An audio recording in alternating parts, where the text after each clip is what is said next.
Sylvia.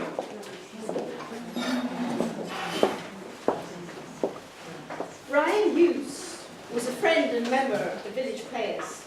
He was an accomplished poet, but wrote plays, novels, short stories, articles, essays, and an autobiography. Some of his work was written for the VPs, and in 1999 he directed 2 short plays for feats, one of which, Wallstime, won first prize for an original play. It also provided the role which gave Carol Hetzel a nomination for Best Actress. Brian taught at Southampton University, and while working there he was seconded to Botswana, where he set up a department of adult education.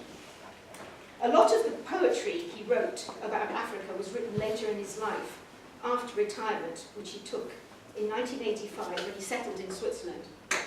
This is when he devoted himself to creative writing.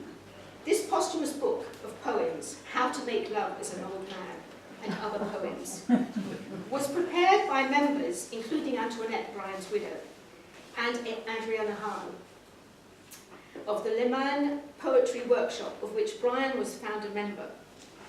It was created in 2000, and Brian led it until 2006. Brian's poems range from the intellectual to the sensual, to the complex, from the complex to the homely. They have depth, truth, and wit, drawn both from experience and philosophical thought.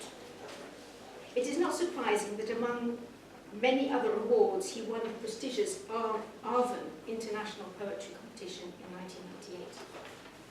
I have 2 poems for you tonight, Letter from the Far East and The Season.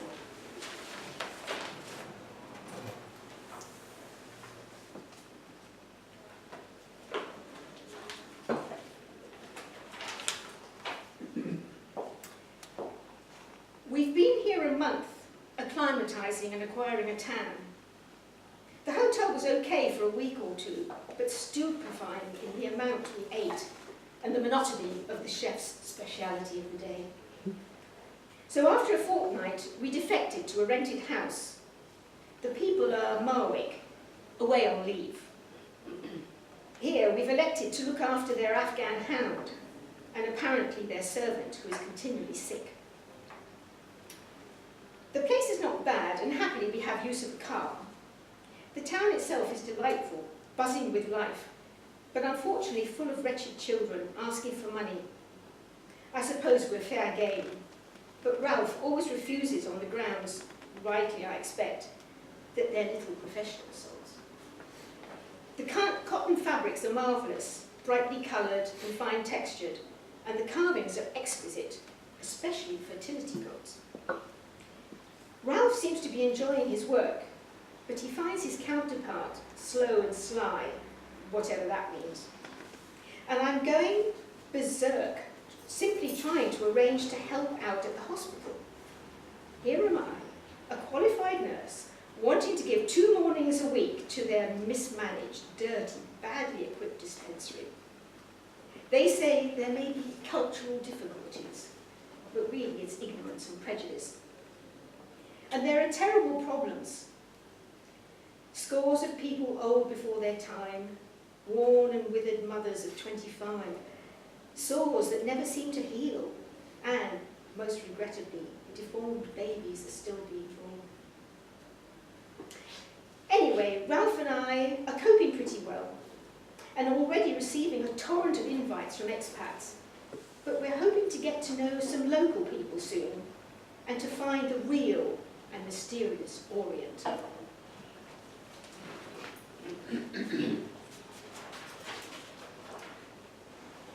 This was the season. It is the season, I was told. Black fly, bare trees, and a silver-grey snake, like a precious heirloom, beaten to death in the garden of the hotel. Why kill it? I asked, and was immediately seen as a deadly white conservationist. You know about snakes? A boy asked me, and I felt helpless. Angry as I said, no, I didn't know about snakes. And everyone laughed. Snakes not good, the boy said. And they slowly dispersed to their concrete boxes at the far end of the grounds. I asked the hotel receptionist the name of the snake, and he said, snake, no, snake. And then, very bad snake. He gave me the key and told me dinner was at 7 o'clock. I'll go and have a shower, I said. 200 miles of Kalahari dust covering me from head to foot. No shower, the receptionist said. No water before 6 o'clock. And added with a smile, if lucky. No air conditioning either, but I knew about that. In the room, temperature around 40 degrees, was a notice that read, kindly, as a result of black fry, please refrain from opening the window. And then, underneath in brackets, it is the season. I stripped naked and cleaned off the dust as best I could with Old Spice aftershave. Then lay down on the springy ex-colonial bed with a cracked Moscow Olympics mug found in the cupboard, which I filled with whiskey. Although I couldn't think of any just then, I raised the mug to absent friends and took a long, serious gulp. The sweat poured off me until the bed was soaked, but I fell asleep and the rest of the whiskey spilled on the sheets. I woke at 7 and there was no water. Smelling of aftershave and whiskey, I entered the dining room and found just one other customer. He was being served with brown Windsor soup. He waved for me to join him and introduced himself. Tabu Motali, Under-Secretary, Agriculture. We shook hands. You smell very nice. He said, please excuse me for not having showered before dinner, but no rain means no water to wash. I opened my hands with a shrug and smiled in scented complicity. It is the season, I said, and ordered the brown Windsor soup.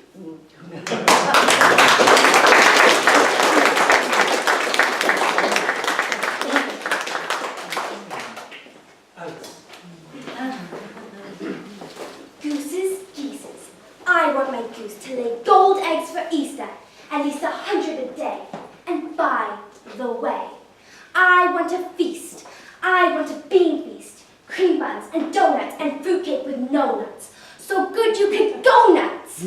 I want a ball. I want a party. Pink macaroons and a million balloons and performing buffoons. Give it to me now. I want today. I want tomorrow. I want to wear them like braids in my hair, and I don't want to share them. I want the world. I want the whole world. I want to lock it all up in my pocket. It's my bar of chocolate. Give it to me now. I want the works. I want the whole works. Presents and prizes and sweets and surprises of all shapes and sizes. Give it to me now. I want a party with roomfuls of laughter, 10,000 tons of ice cream, and if I don't get the things I am after, I'm going to scream! Don't care how, I want it now. I don't care how, I want it now!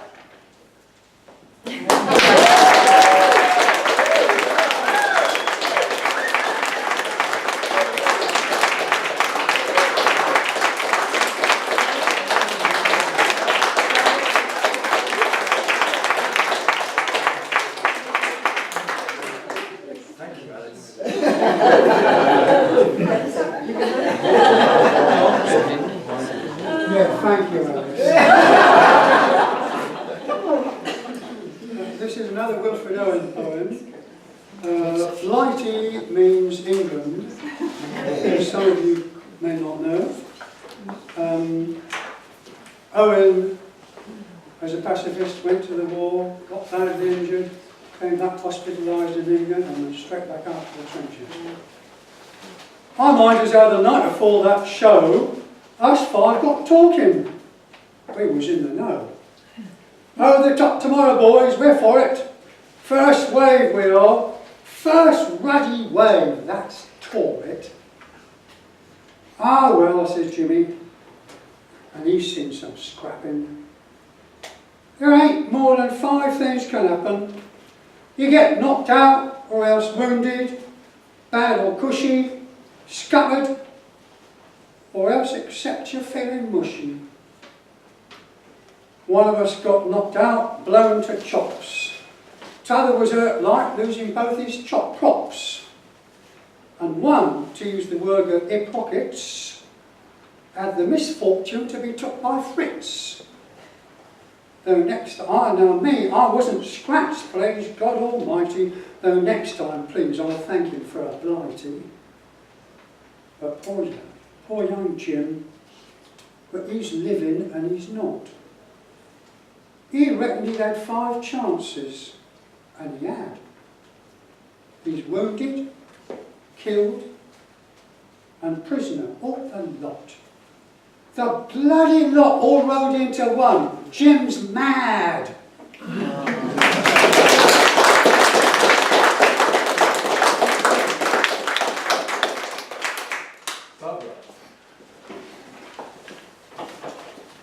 We're off for a treat.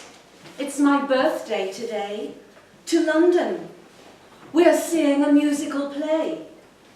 Though I love all the dancing and I know all the songs, all I can think is, did I turn off the tongs? Did I turn off the tongs? Well, I just cannot say. My ghastliest fears are rampaging away. I fret, while pretending to savour the drive, are flames licking round my Chanel No. 5?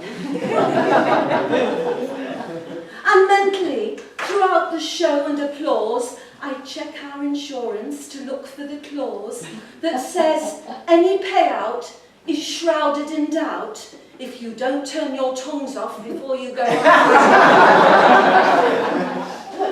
As my beautiful bathroom, now swirling in smoke, is my orchid bent over and starting to choke? They will burn through the worktop and into the drawer if they haven't already set fire to the floor.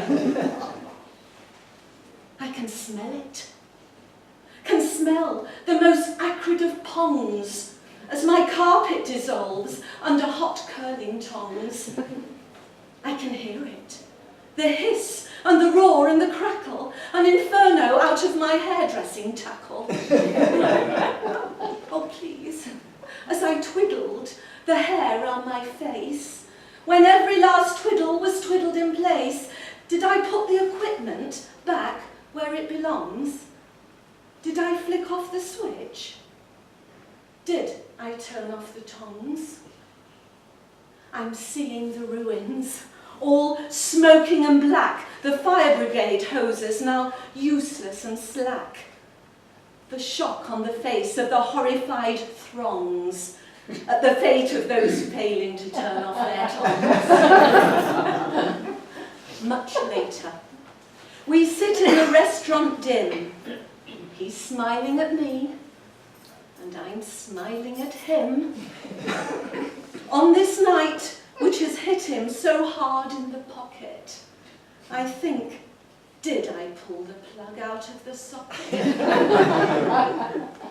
And when we get home, and we sigh, and we stop, and the day has turned out to be a phenomenal flop, I hurry upstairs where I splutter and scoff. The birthday was ruined. The tongs were turned off.